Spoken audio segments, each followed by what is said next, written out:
سورہ اخلاص کے فضائل۔ روزانہ 200 بار باوضو پڑھنے سے 9 فائدے حاصل ہوتے ہیں۔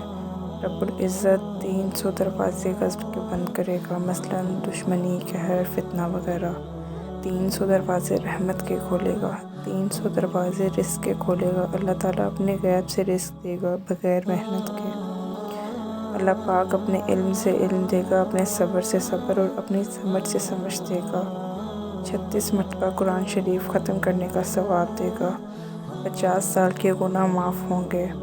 اللہ پاک جنت میں 20 بنگلے دے گا، یاقوت، مرجان، زمرد کے بنے ہوں گے۔ ہر بنگلے میں 70,000 دروازے ہوں گے۔ 2000 رکعت نفل پڑھنے کا ثواب ملے گا۔ جب بھی مرے گا تو جنازے میں 1,10,000 فرشتے شمولیت کریں گے۔ سبحان اللہ۔